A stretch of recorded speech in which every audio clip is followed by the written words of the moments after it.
Welcome everyone to the October edition of the MAVlab Innovation Talks event. MAVlab, which is the Municipal Association of Victoria's Innovation Lab, run these events monthly, and we are so honoured to be featuring some incredible work in our councils across the state. And if you've been to any of our previous ones, you may have learned about innovation in digital storytelling. You may have learned about community engagement beyond the survey. You may have learned about AI and experimentation projects and different roles emerging in council. And tonight we've got a very exciting topic, which Bonnie Shaw, my colleague, will introduce in just a second. I am Gemma Baxter. I use she, her pronouns. And here at the MAV, I'm the MAVlab Innovation Program Manager. And to kick off tonight, I'd like to acknowledge the traditional owners of the land, which we're having this conversation on. I'm at the MAV offices here in the city, here in Melbourne, and that's the traditional lands of the Wurundjeri Woi-wurrung peoples of the Kulin Nation. And I'd like to offer my respects to elders past and present. Now, Bonnie, I'm going to hand over to you in a second, but I do invite anyone who is tuning in from somewhere else today to offer an acknowledgement in the chat to their traditional lands. This is a MAV event, so we're probably streaming in from all over Victoria. Lots of beautiful, diverse country. Bonnie, over to you. Thank you so much, Gemma. I have just recovered from a very large sneeze. Thank you all for joining us this afternoon. And I'm really, really excited to introduce a couple of extraordinary people doing some really, really special work in some of our communities around Victoria. So this month is Mental Health Month. And so this MAVlab Talks, we're highlighting a really important and often invisible program of work that's done by local councils to lay the groundwork for better mental health and wellbeing in our communities in times that are proving to be increasingly stressful to many people. This work plays such a critical role in our in strong communities and social cohesion. So as part of our Leading Healthy Communities partnership with Vic Health, MAVlab Innovation Talks is spotlighting 2 Victorian councils today with place-based approaches to mental wellbeing and social connection. Big thanks to the team at Vic Health for collaborating with us on this, and to our colleagues in the MAV, Rosemary Hancock, the Manager of Social Policy, and Jan Black, the Health and Wellbeing Advisor, for helping us find these 2 wonderful people and bring them in to share some of their stories. First, we're going to hear from Melissa Ely. Melissa is the Community Connector at Wyndham City Council. Melissa has nearly 35 years of experience in community services and in the sector. After starting a career in nursing, Melissa spent close to 20 years with the Australian Red Cross before her entry 10 years ago into local government, where she holds a series of leadership roles in the aged and disability services sector, and the past 4 years in the Community Connector role. And Melissa will be sharing a case study about the Wyndham City Council's Community Connectors program. This program brings a dedicated team of community connectors into the community to support residents, their carers, and those that work and play in Wyndham to help them access and navigate local services and support. By improving service connection, this program helps to build a more informed, connected, and supported community. Such important, incredible work. After Melissa, we'll hear from Marcus Goonan. Marcus is the Director of Community and Infrastructure in the rural city of Wangeratta. Marcus will be sharing stories about the Grit and Resilience program, and I'll introduce him fully after we've heard about the incredible work that Melissa and team are doing for their communities in the city of Wyndham. Melissa, over to you. Thanks, Bonnie. I'm just going to open up my screen, so just bear with me.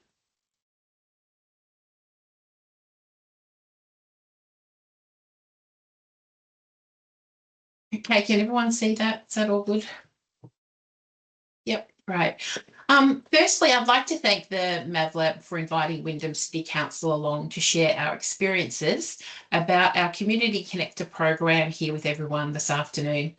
Wyndham sits on the land of the Bunurong people east of the Werribee River and the Wadawurrung people on the west side of the Werribee River. I'm presenting this afternoon from the Bunurong country.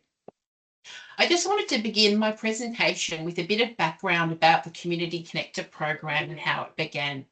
So during the 2020 lockdowns, residents experienced periods of isolation and were reaching out for support and social connectedness.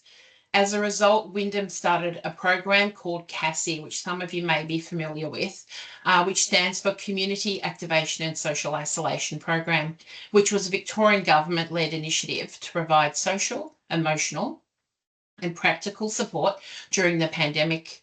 By 2021, the CASI program was winding up as restrictions were lifting and community centres were reopening everywhere. So during that time, Wyndham Council made a decision to cease delivering funded in-home supports for older residents. And through the CASI program, we learned that our diverse and vulnerable communities within Wyndham were not aware of and did not always know how to access supports and services.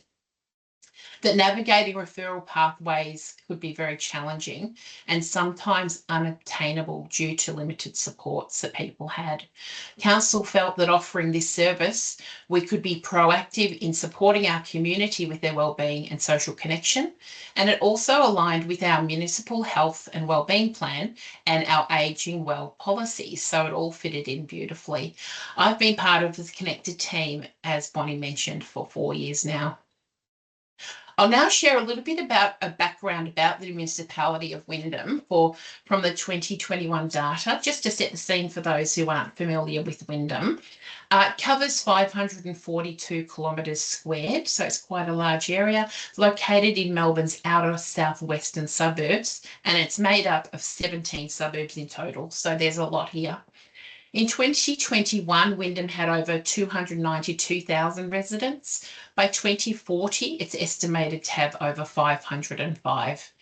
In terms of population, the highest proportion of population is aged between 25 and 59, 48% being born overseas, and 49% speaking another language.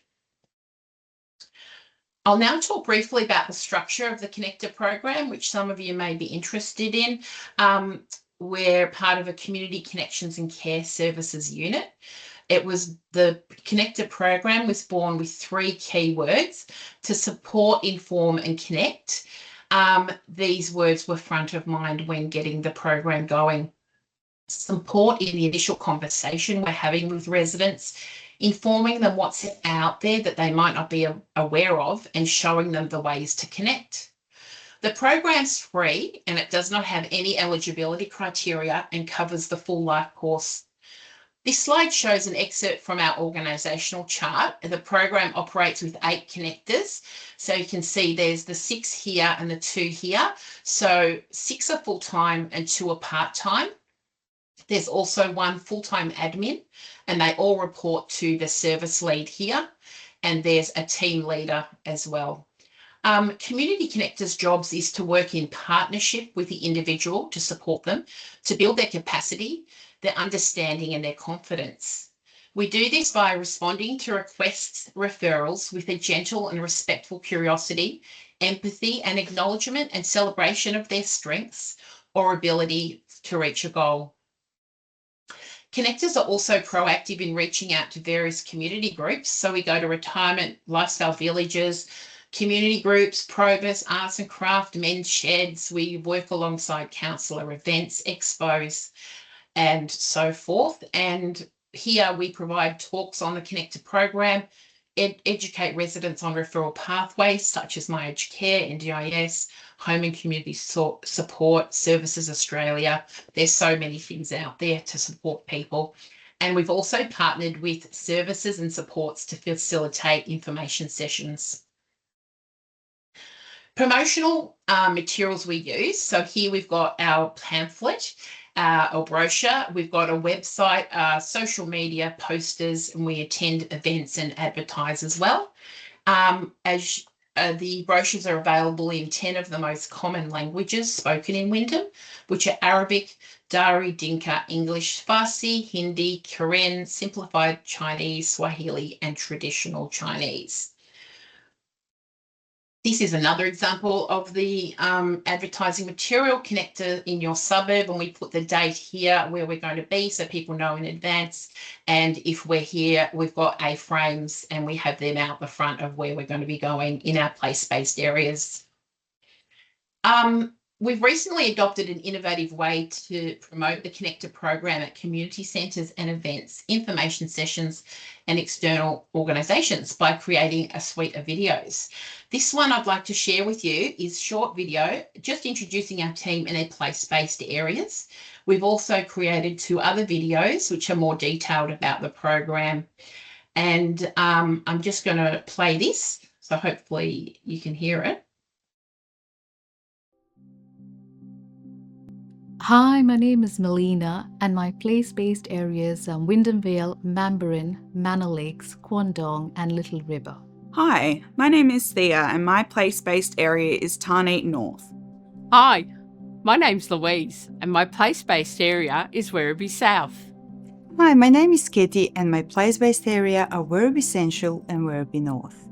Hi, my name's Melissa, and my place-based areas are Hoppers Crossing and Central Tarneit. Hi, my name's Francis, and my place-based areas are Tarneit West and Werribee. Hi, I'm Moses. My place based in Point Cook.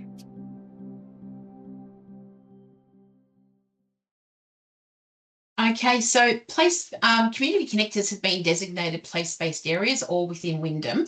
The intent is that when we're working in the community, we find out what our local areas are about. They connect with community groups, community leaders, learn and build on making the program safe, accessible, and really importantly, build trust. It's been quite effective, and more so in Little River, which is a more remote, isolated area of Wyndham, where community relies on each other and not council so much. We also have a presence in the Wangeratta Centre in Wyndham Vale, which is a meeting place that promotes and a shared vision to recognise and celebrate Aboriginal perspective and history. We've been working quite closely with the First Nations service providers, working out of the centre to learn more about First Nation community and support them with local Wyndham information about services and supports, which has been really successful. Here's just a couple of pictures with us out and about. This is the stall we had at our recent Seniors and Carers Expo that we held. And here we are at the Seniors and Carers Expo doing a promotion of the My Aged Care and other services and the Connector program. How can residents contact a community connector?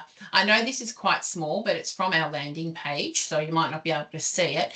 But I'm just going to explain it briefly. Both community and external organisations can engage or refer to our service via numerous methods. We have an online form as illustrated here, or they can phone, book an appointment, email, or walk in and see a connector face-to-face at one of our sites. Translating and interpreting services and national relay service are available upon request. When a resident completes this form, it goes directly to our email, into our inbox, which we manage on a daily basis. Questions asked when completing the form are, this is a self-referral, your suburb, nature of your inquiry, and then a free space where people can put more information if they feel they need to. We strongly consider privacy and confidentiality, receiving consent from people who are seeking supports. We do get lots of referrals from member of community, maybe concerning or wanting to reach out for others, wanting assistance through the program. We can't do that unless an individual consents to receiving information or support from us. Some examples of the types of support we provide to our residents are listed here. So I've got them all here, but the main ones we get each month are food relief, My Aged Care, and financial support. It fluctuates a bit, but these are the main ones we get each month. How do we manage the inquiries day to day? We've created a priority of access system, and it helps us respond from highest to lowest. Here's a table showing how we do that, the red, orange and green. High in the red allows 1 to 2 days for actioning. Categories like family violence, financial aid, food relief, homelessness. Orange, 1 to 3 days, which is medium. Categories, carers concern, NGIS, transport, and so on. And then in the green, 1 to 5, that's the lower category, advocacy, employment, social connections, to name a few. We haven't had to create wait lists at this stage of the program yet. How do we analyse our data to learn about our trends? We're using Power BI to help us analyse data and collect it via MS Teams forms and Excel. This system de-identifies and summarises the data inputted and categorised here into the number of requests, priority of need, time spent on referral, age, ethnicity, and we use a Teams channel to share our resources, collaborate and collect the data. How do we analyse our data to learn about trends? Well, we've got number of requests by referral type, types of assistance, types of requests by suburb, and all types of assistance calculated, which you can see briefly there. Impact stories. So I've got a little one I'm wanting to just share briefly. I had an example of a resident who we supported in her late 70s, and this is what she was experiencing. It was a complex situation. She had been experiencing family violence and misunderstood directions to the centre where we had organised to meet her, and we ended up finding her at a bus stop. We spoke to a local school who provided a safe place for us to meet, which was so kind.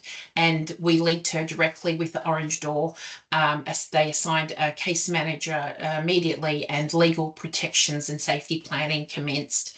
Connected her with My Aged Care at the same meeting, and in-home supports and an assessment was prioritised. We listened, we were flexible, ensured safety, connection and support. Our model is simple but powerful. We connect people with what matters most to them so they can live and age well in Wyndham. In my team, we work with the community to support, to make sure people live their best lives. We advocate to strengthen the environment so that it is accessible and inclusive for all. In addition, what we sometimes do called social prescribing, which you may have heard of, it's helping people to connect to non-medical supports that improve their health and wellbeing. For example, we might connect someone to a walking group, an art class, a cultural activity, or whatever that may be, where they can meet new friends. Our connectors also help people understand and access programs like My Aged Care and navigating pathways, which, as we all know, can be very confusing for most people at times. They often tell us that they feel more confident and in control after speaking with us. They know what services are out there and they feel supported to make the right choices for themselves. We can walk alongside them to support navigation of the referral pathways. It can be done by organising a conference call with an organisation, which I do a lot of, showing them an online pathway or helping them to understand some of the terminologies used, which we know that people using acronyms and terminologies, that can be really quite daunting for people. Sometimes the help's very practical. Connectors link people to housing support, food relief, financial or mental health, counselling, employment services and legal aid. For many, these referrals are life-changing. How is it funded? Fully funded by council at the moment, looking at ways to cover the costs of the program. There's some blue sky thinking in around the possibility of whether we could broker the Connector program into neighbouring LGAs. The mandatory requirements of the role. We have a person-centred framework. We're working in partnerships. It's short-term support to build capacity, which is very important. And we enable rather than do for. Excellent customer service skills are essential, with respect to diversity and ability to recognise a difference in the abilities of others. We measure the success via the Loop. That's one of the ways, which is our online community engagement platform and can be accessed online. QR code to the Community Connector survey allows people to provide direct feedback or verbal feedback by them sharing how their experience has helped support them. The number of requests for support are always high each month. We also set up clear expectations that it's for short-term support. And we also, as a team, do a we do individually a case reflection. So once a month, we're expected to reflect on a case we've dealt with, document the story, outcomes, and what improvements we could have potentially made in relation to this. The key learnings of the program are keeping within the scope and setting expectations, working in partnership, helping to build capacity, resilience, and confidence in individuals, providing short-term support, and we make sure we let people know that we are not a case management service. So thank you for listening to my presentation. I know there were lots of words in there, but I felt I needed to do it justice by giving that detail. Yeah, does anyone, like, do we ask questions now? Sorry, I'm not sure how this works from here. You can roll however you like, Melissa. That was awesome. Such an incredible program that's clearly having a huge impact in your community, and seems really quite simple on the face of it. Good people solving problems. Yep. Incredible. Thank you. Thank you so much for sharing. I wasn't expecting you to go into so much detail in your presentation, but I loved it, and particularly for data nerds like us in the MAVlab, the way you're collecting and synthesizing your data to inform, I assume, your reporting, but also maybe how you structure your staffing and think about your resourcing. Yeah, I think so. Yeah. And just sort of what you can do that forward planning a lot better when you know what's sort of happening. So yes. Have you had a chance yet to look at trends? Do you notice things changing based on time of year? Are there things that you can see in that data that you might not have picked up without it?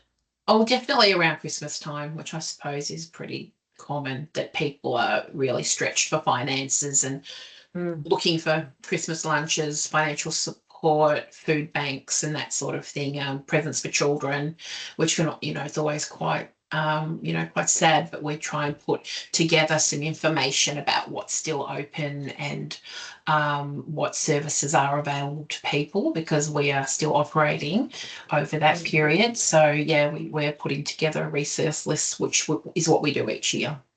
Amazing. So coming up to a pretty busy time for you then. Yes. Well, thank you for sharing. What I'll ask is if the group can, if you have questions for Melissa, either hold on to them or put them in the chat now. And I'm going to introduce Marcus now and the incredible work that he and the team are delivering in Wangeratta. And we'll come back with questions for both our speakers at the end of the session. So next up, I'd love to introduce you to Marcus Goonan. Marcus is the Director of Community and Infrastructure in the rural city of Wangeratta. Marcus brings over 2 decades of leadership experience spanning engineering, construction, community wellbeing, and recreation, things that always go together, with a career rooted in both public and private sectors. Marcus leads multidisciplinary teams to deliver strategic outcomes that enhance livability and resilience. So too, I am a huge fan of infrastructure and community wellbeing and see the direct connections between them. So you're a man after my heart, Marcus. At the heart of his work at the City of Wangeratta is the Grit and Resilience Program and the Social Inclusion Action Group initiative, projects that exemplify people-first innovation in local government. The Grit and Resilience Program, such a great name, from Wangeratta, started as a wellbeing and support program to address the reasons and ongoing impacts of suicide in their community. It has now morphed into the Social Inclusion Action Group, the SIAG, taking a community-led approach to improving wellbeing and support for those in the Wangeratta municipality. By mobilising local groups to foster strength, courage and connection, the program aims to build lasting, self-sustaining networks of support. Marcus, will you share some of this incredible work? Sounds good. Thank you, Bonnie, and thanks all. I suppose after that introduction, I will just ask if anyone has any questions, because I think Bonnie's pretty much got it covered. No, I will just share my screen and then I will try not to bore you all too much. If someone can just yell if they can see that. Yeah, great. Thank you. So as Bonnie shared, my name's Marcus Goonan. I use he, him pronouns. I'm coming to you technically from Yorta land, albeit we have a interesting relationship with our First Nations people where we have a group known as Bangarang who would say that this is their land, and it causes us some complexities even through the program that we're about to talk about, but we may go into them when we get to the learnings at the end. So the Grit and Resilience program has always been called that.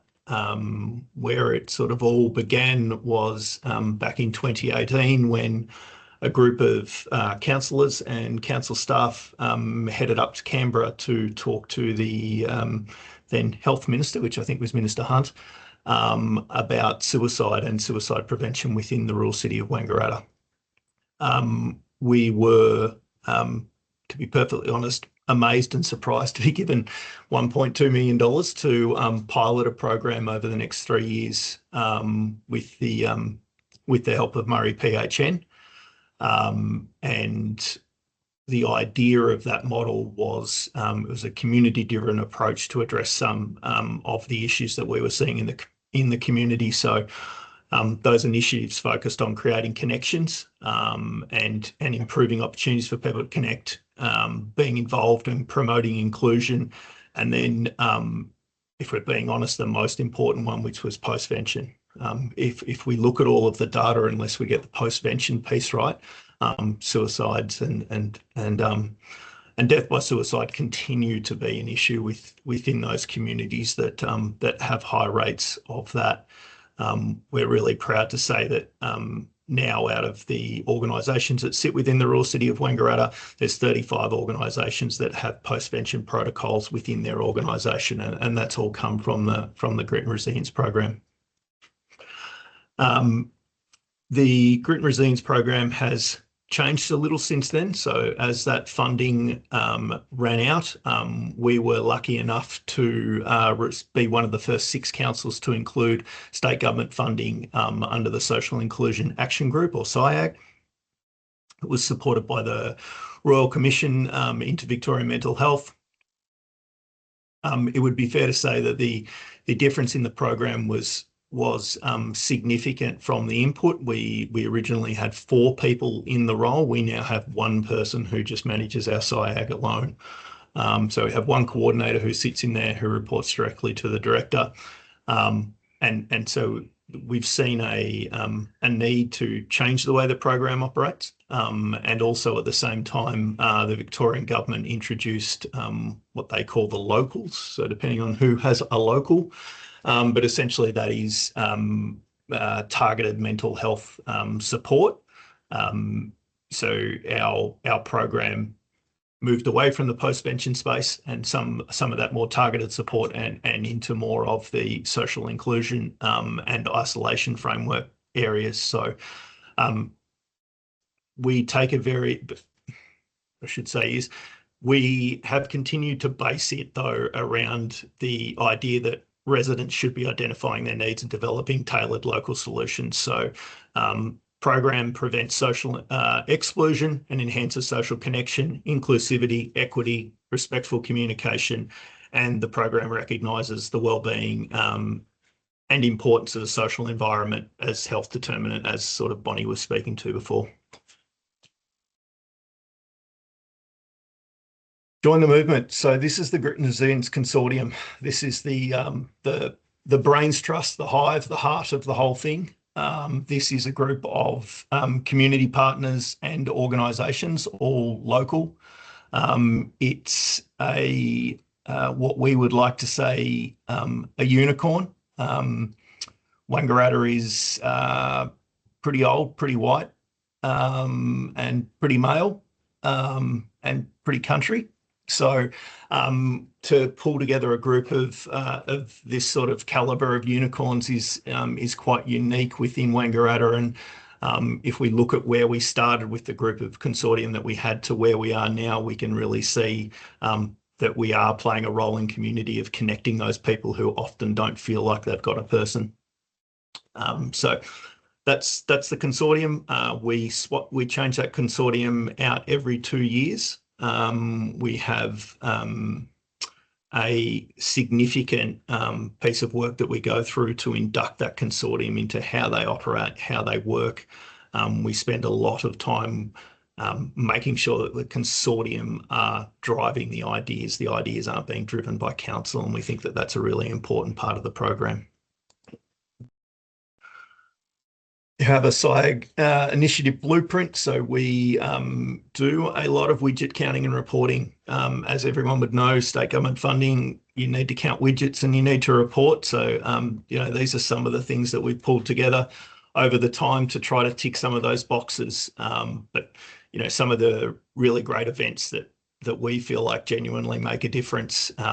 Community events, we've had old school night outs where we've been going around to the rural halls.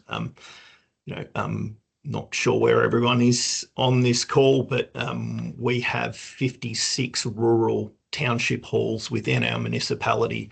All of those communities believe their hall is the most important hall.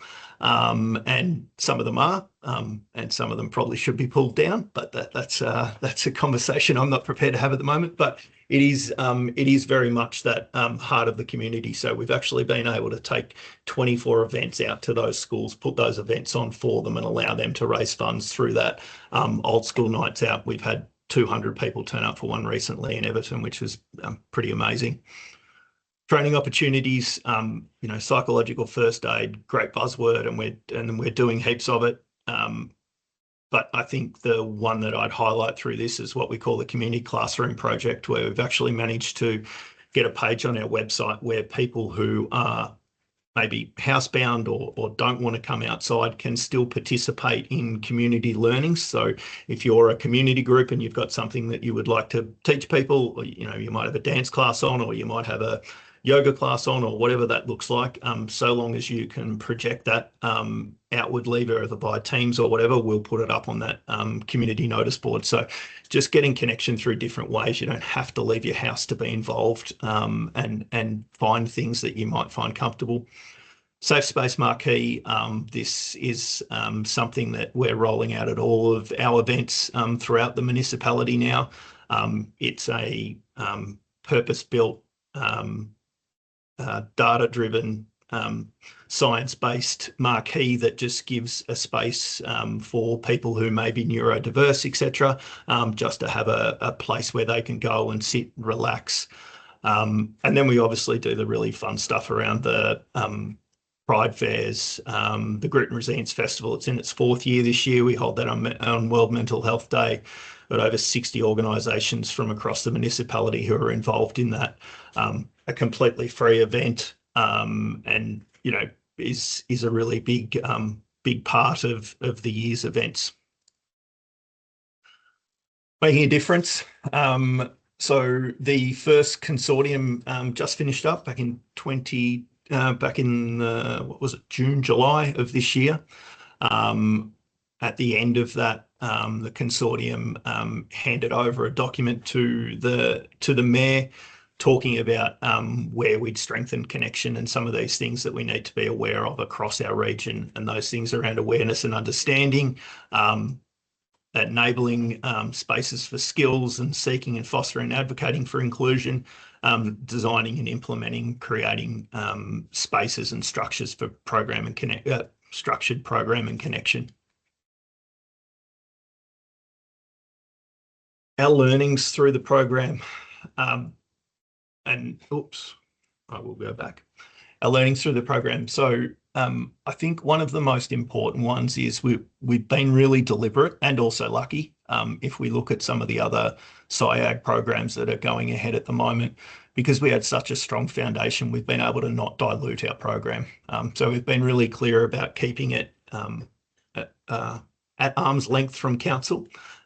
Yes, it's run by council, but it doesn't have the same frameworks as what a audit and risk committee or another council committee or community grants, etc. We don't pass everything through council. They don't approve everything that we do. We're really lucky that our councillors give us that space and time and work. We could put this in under a community wellbeing directorate and leave it there under the coordinator. We've taken a real clear decision to hold that out and have a direct report to a director, and make Beck and the program the front of council. it would also be worth saying if we put it under the wellbeing person, they're 0.6. And if we put it under the sport and rec person, that's one person, one EFT. So they would very quickly get diluted back into those teams. And so we find that holding that out gives us a real a piece of difference. I said before about counting widgets. It's a horrible way to try to figure out whether you're having an impact in this space, because you just simply don't know. So we try to count the wins. We try to count the big, the hall committee coming to us and saying that's the most money they've ever made, or the arts fair coming and saying, hey, we've got 3 new members and it was because of the event that you put on. So instead of just counting widgets of how many people have you had come through the door, try to count those wins and those stories. You know your community better than your funding partner. I'm fairly sure the SIAG and health team within the Victorian government cannot stand me, which is fine.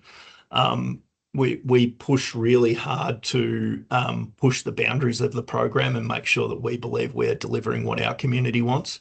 The reality is that, and some of you councils are as well, and I'm not casting shade on it at all, but you're in Melbourne. The demographics, the way we operate, the things that drive our community are polar opposites and worlds apart in many aspects.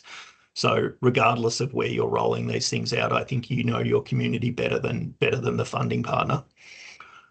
And ongoing support's vital to maintain and expand those positive outcomes. So one of the really key things for us is to make sure that we leave any programs that we touch or groups that we touch in better shape than when we picked them up or when we started them. So making sure they've got a purpose and a way forward, whether that's an existing group who's lost its way potentially, or a new group who wants to start up, or anything in between. So that's a real driver for our group and our consortium, and that may change over time. As I said, we make sure that we give the consortium the time and space that they need to make sure they're making the decisions. Again, not council making the decisions for them. That's me. Thanks, Bonnie. Thanks, Marcus. Incredible program of work. Again,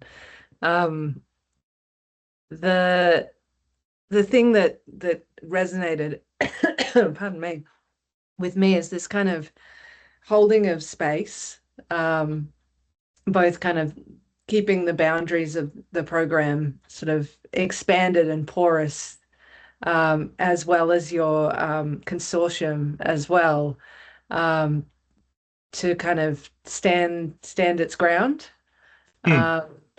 And so much of the work that we're involved in at the moment is touching on these challenges around declining trust, institutional trust, and the sort of tensions inherent in these sort of edge spaces around institution and community, that I think a lot of councils are really feeling at the moment. And it sounds like you've found a way to navigate that, maybe not always with grace, but with purpose. Could you talk a little about that, around how do you hold that space? How do you maintain it in what I'm sure is kind of pressure from your funders? I'm sure there's pressure coming from council, from community. You're in one of those edge spaces that gets a lot of pressure from all sides. Yeah. How do we hold it? With a lot of planning and clear thought that that's absolutely what we should do and what we need to hold on to. We again, we're a rural city, so we're 30,000 people. We I would say have a quite right-leaning council group at the moment. There's First Nations a bit of a dirty word, equity's a little bit of a dirty word, inclusion's a little bit of a dirty word. So, but how could we run a program like we're trying to run and not be involved in that, on the margins of those sort of things? So there's some really clear reasons why we do it. We probably do it because we've got a lot of trust. I have a lot of trust with my executive team, our CEO, and at the same time, to the councillors' credit, we have a lot of trust with them. And so I don't know that I have a great answer for you, apart from very deliberately, I think would be the best way I could say it. Yeah. I think that is a great answer, though. Like, I think you nailed it, and I think you exemplify the grit and resilience of the title of your program. Like, you clearly know you have a deep resonance with the work, and you hold that space yourself personally as well, from what I can tell. I'm going to throw it open to questions, both for Marcus and for Melissa. Two absolutely incredible programs, just really addressing some of the most critical challenges in community at the moment. For me, thank you both. It's really inspiring work. Does anyone have any questions, comments, reflections they would like to share with the group? There's some in the chat there, Bonnie. Thank you. All right. I see from Karen, keen to know whether any younger people access the service. Maybe I'm going to start with Melissa on that one, because I know you had a strong focus on aged care. Yeah, we do. I haven't had many inquiries come in through young people, but if we do, we would most likely link them up with our youth services team. And sometimes when parents come in with concerns, be that financial or whatever that may be, if they've got a child between 12 and 25, we can link them with the youth services team as well for food bank, because that makes them eligible to access the food bank at Wyndham City Council, and the youth team, which has lots of different resources and counselling team and so on. Melissa, does the youth services team have similar types of roles, connector type roles? They have outreach, and they have different programs. Like, they've got a social barber where they give free haircuts. They've got social brows, I think, where people can go and get their brows done to just attract the young people in, and into the community centres, and then have an informal chat with the youth team, which is wonderful. Amazing. That's just two of the programs. There's many more. I can't really talk to it, but yeah. That's awesome. Question for Marcus. Have you noticed that people are less willing to join in-person events, or perhaps it's the opposite and there's more appetite for those kinds of in-person opportunities to connect with community? Yeah, I think that it's clearly the opposite. I think people have got over a little bit of being on the screen. It's that may play out in the fact that we're all on screens for work now. So it's lost the fun that it had during COVID, where we'd all be having drinks with friends on screen. So I would say that there's definitely a push back towards more in-person events, but also not the structured events. An old school night out was a classic example of that. That's going back to something that my mum and dad would have done. Like, that's and we had a really great cross section of the community at those events. So we're definitely seeing that change within the community. Do you have square dancing? There was some square dancing. Yep, there was a bit of nutbush, and then we turned it all off before we got too rowdy. And are you seeing, there's the earlier question for you as well, are you seeing strong engagement from young people? Yeah, we are. So our consortium would be half at the moment. We don't direct any programs towards young people, if I'm being honest. That probably comes more through our Vic Health funding, so through our health and wellbeing officers and the youth team. But we certainly have a good representation of that group that I think sometimes gets left out. So rather than us talking about the youth council, if you like, which is that sort of up to year 12, year 11, year 12, we're probably more talking about that year 12 through to 19, 20, 22, potentially just finished uni, moved back. So yeah. Yeah, interesting. Rosemary's question around the consortia. So you've finished a first term and you've opened up a new one.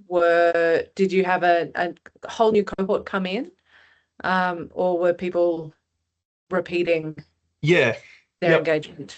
Yeah, absolutely. So we had 3 people repeat, and then a significantly new group. So our consortium's 16, I think, off the top of my head. So the remainder were new. That has created some challenges and some great outcomes as well as people move through the program. The 3 that have stayed with the program, I would say, are the 3 people who got the most personally out of the program. So they will all tell amazing stories about, the connection that they've received through just being in the group, and the difference that's made in their lives. But yeah, as I said, we have managed to hit the unicorn this time with our consortium, which is great because we often see council plans, as people are saying in the chat, the same people respond, and they're the people that have got the time and the energy and the effort to do it. Yeah, always. That's amazing. I'm going to throw in a question of my own, which is going back to the reporting questions. So often it's really hard to quantify the impact of these types of programs, but you often need to do that to get repeat and continued funding. How do you kind of think about telling the stories and balancing qualitative data with quant and the kind of hard numbers that you often need to report on for grant acquittal? I'm happy to take that one first. I think from our point of view, we're really clear on what the funding body would like to see. And then we're quite clear that we have a very different conversation with our community and our councillors and our group internally. So splitting them out into essentially 2 different reports and 2 different groups makes that a little bit easier. Our councillors want to hear about the impact that we're having in the community. The reality is our funding body is kind of less interested in the stories and more interested in the widgets. And that's fine. That's how the world flows. We get that. And again, I think it's just about tailoring that response and the communication to the audience. Yeah, very good. Melissa, do you want to expand on some of the stuff you were talking about? The data. Yeah, I don't really have and how you involvement. translate. Sorry, how you translate that into the reporting? I don't have it. I'm a connector on the ground, so my service lead deals with all of that. So yeah, I apologise, I can't talk to it. No, all good. Maybe if I could just maybe draw out another element of one of the things you talked about, which was the I'm going to get the name wrong, but you talked about a kind of deep dive process, a case reflection. Oh, yes. Case reflection, yep. Yes. Maybe you could share a little bit more about that. That sounds like a great way to collect more sort of evocative storytelling or qualitative data alongside the quant. Yes. So we do that, and we share them in a meeting, and it's not only because it's a bit of a what would you call it, a wellbeing thing for the connectors as well, because we're hearing a lot of very sad things that are happening to people. It's not always sad, but so a bit of self-care in respect to telling the stories and sharing them. Of course, they're always de-identified, and trying not to show who the person we were speaking to was. And so we share that, and it's also a way of learning how one connector dealt with a particular resident or community member and how another one may have done it. And we can share, possible continuous improvements along the lines for how we acted in that particular instance. And so it's a good learning as well as a sharing and a collaborative team, getting to know what everyone is doing, because we are, as I described, in those place-based areas. So they can be quite different with the population as well. So, one's getting a particular cohort and another's getting another. So it's a really good learning for us all as well. Yeah, that's amazing. If I can touch on the comment you made around the challenge of kind of you guys are doing frontline service work, and often dealing with quite confronting situations. How do you kind of care for yourselves and for your teams and for each other in holding some of those experiences? Like we're always there for each other to chat and debrief. It's really needed sometimes. And especially if you're getting one after the other of similar situations, it can be, it's quite taxing.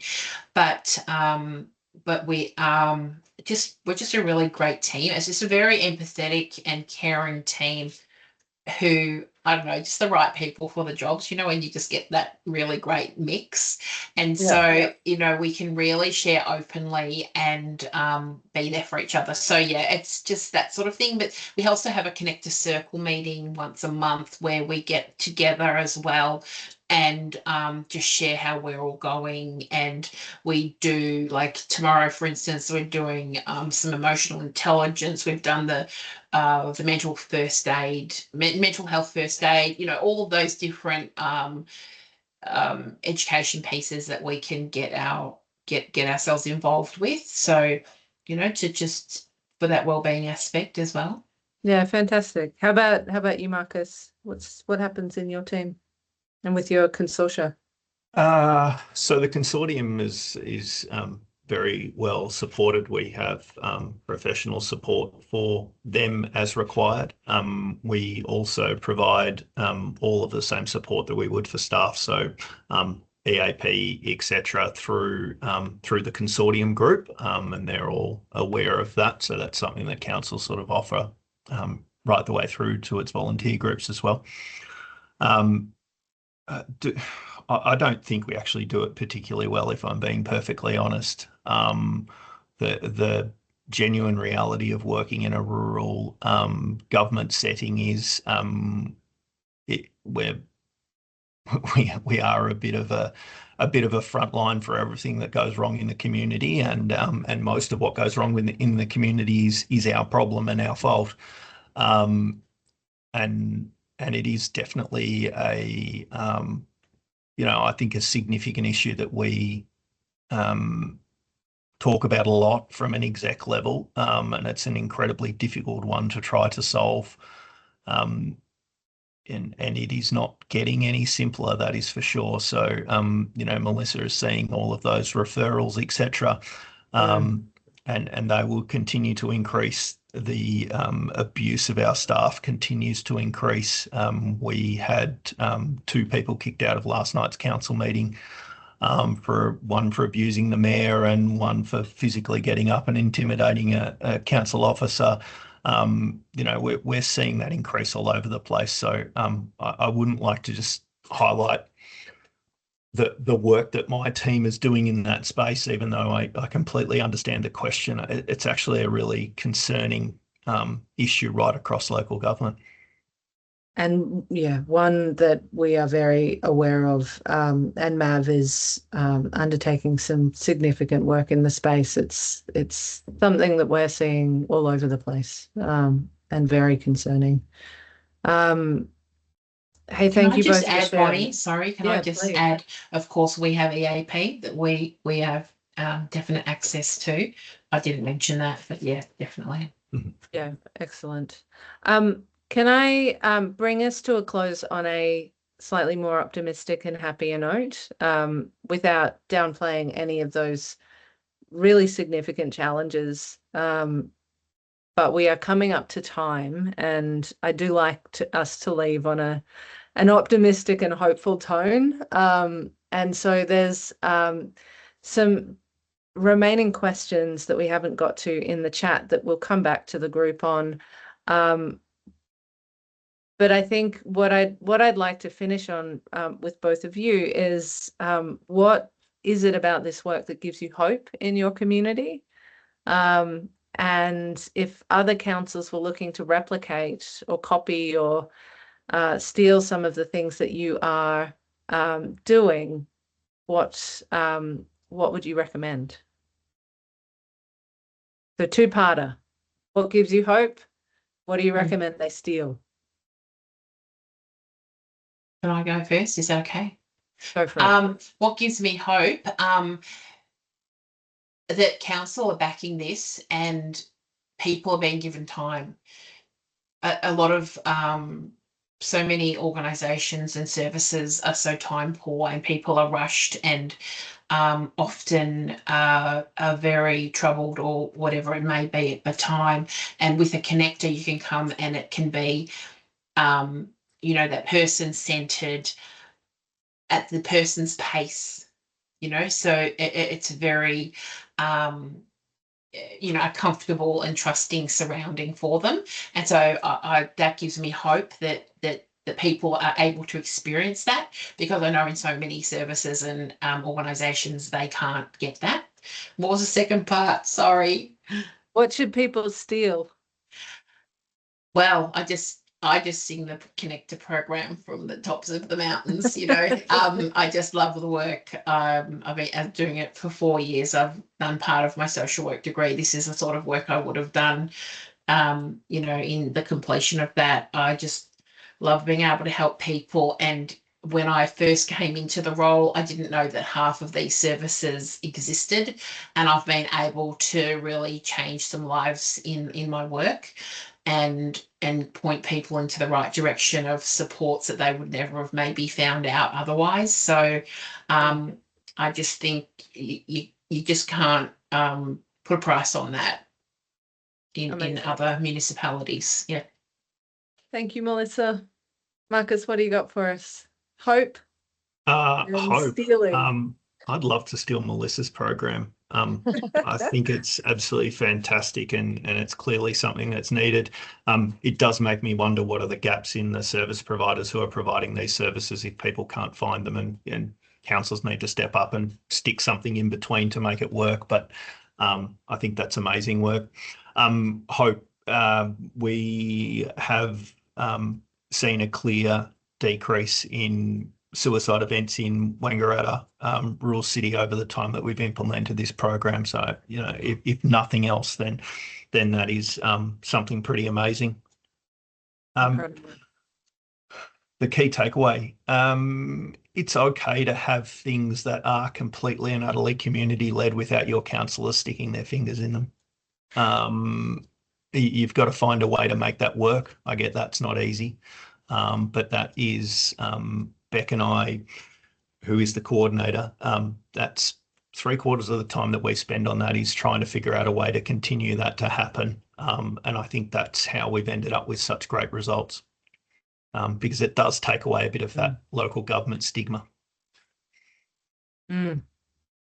Yeah, super amazing. Absolutely buzzing with ideas, inspiration, and just gratitude for the work that both of you are doing.